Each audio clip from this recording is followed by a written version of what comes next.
भारत की सनातन सांस्कृतिक यात्रा में बौद्ध धर्म एक महत्वपूर्ण पड़ाव है। ईसा से लगभग 600 वर्ष पूर्व भगवान बुद्ध का जन्म नेपाल के तराई क्षेत्र में कपिलवस्तु और देवदह के बीच लुम्बिनी वन में हुआ था। भगवान बुद्ध ने सनातन धर्म से अलग किसी संप्रदाय की स्थापना नहीं की थी। उन्होंने जो उपदेश दिए थे उनका अनुसरण करने वाले उनके अनुयायियों ने बाद में बौद्ध मत की स्थापना की। बुद्ध जहां कहीं भी गए उनको हिंदू संत और विद्वानों का भरपूर साथ मिला। प्रारंभिक दौर में जो प्रमुख लोग तथागत को अध्यात्म की ओर ले गए वो सभी सनातनी संत और विद्वान ही थे, जिसमें प्रमुख रूप से गुरु विश्वामित्र, अलार, कलम और उद्दा का रामपुत थे, जो कि सभी सनातनी संत और विद्वान थे, जिसमें से विश्वामित्र ने तथागत को वेद और उपनिषद की शिक्षा दी थी। तथागत बुद्ध सनातन परंपरा और भारतीय अध्यात्म के वह स्तंभ थे जिन्होंने कभी सनातन मूल्यों को अस्वीकार नहीं किया। बौद्ध धर्म ग्रंथों और धम्म देशनाओं के शोध से यह स्पष्ट हो जाता है कि भगवान बुद्ध कभी सनातन धर्म के विरोधी नहीं थे, अपितु वो तत्कालीन समाज में धर्म को आधार बनाकर फैले आडंबर और कुप्रथाओं के विरोधी थे। जब हम बुद्धचर्या का अध्ययन करते हैं तो पाते हैं कि तथागत वैदिक कर्मकांडों, अंधविश्वास और बलि परंपरा के प्रबल विरोधी थे। उन्होंने इन सब से समाज को उबारना चाहा, समाज को अलग दिशा देनी चाहिए, लेकिन कालांतर में उनके इस विरोध को गलत रूप से परिभाषित किया गया। उनकी इच्छा और आकांक्षाओं को गहराई से समझने की जगह पर कुछ प्रतिक्रियावादी लोग उनकी आलोचना करने लगे, जबकि उनके विरोध के केंद्र में भी केवल प्रेम, करुणा और मानव हित की भावना ही निहित थी। तथागत ने भारतीय परंपरा, ज्ञान, योग और चिंतन को तत्कालीन समाज के अनुरूप समायोजित किया। उनकी व्यवस्था के मूल में प्राचीन भारतीय और वैदिक परंपरा ही विद्यमान थी।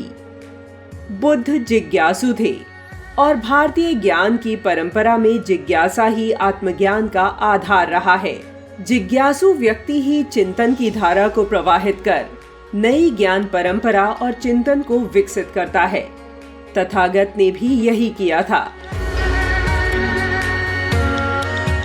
कुछ दार्शनिक प्रश्नों पर वे मौन रहते थे, क्योंकि उनके अनुसार वे विमर्श के नहीं, अनुभूति के विषय थे। बाद के समय में उनके मौन को सनातन के विरोध के रूप में स्थापित करने का कुत्सित षड्यंत्र रचा गया। जिन्हें भगवान बुद्ध के सनातनी होने से विरोध है, उन्हें उनकी देशना स्मरण करनी चाहिए, जिसमें उन्होंने कहा था कि एस धम्मो संतनो, जिसका स्पष्ट अर्थ है कि धर्म एक ही है और वह है सनातन।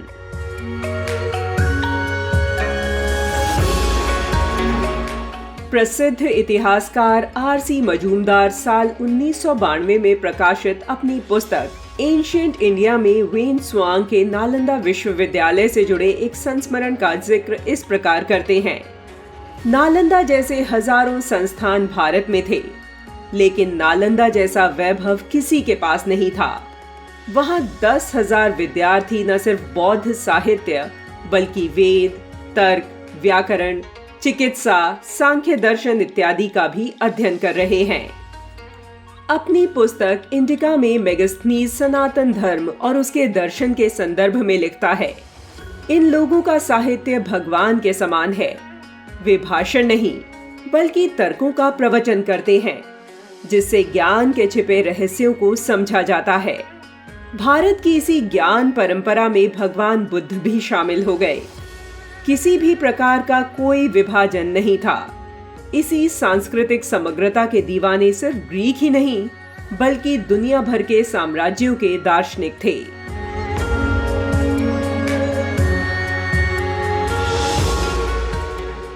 कई सदियों बाद चीनी बौद्ध संत फाहियान 399 से 414 ईस्वी तक भारत में रहे। इस दौर में भारत पर गुप्त साम्राज्य के महान सम्राटों का शासन था और वे सभी वैष्णव दर्शन का अनुसरण करते थे, अर्थात सनातनी ही थे, और उनके लिए भगवान बुद्ध भी वैसे ही पूजनीय थे जैसे कि अन्य सनातनी संत। यदि तथागत सनातन धर्म के विरोधी होते तो अपना अलग संप्रदाय स्वयं स्थापित करते। उन्होंने 4 आर्य सत्य एवं अष्टांग योगचर्या के माध्यम से सनातन धर्म को तत्कालीन समय में प्रासंगिक बनाया। भगवान बुद्ध को प्रत्येक सनातनी भगवान विष्णु के अवतार के रूप में स्वीकार करता है और संपूर्ण एशिया में उनके मंदिर उसी प्रकार स्थापित हैं जैसे कि भगवान विष्णु के मंदिर।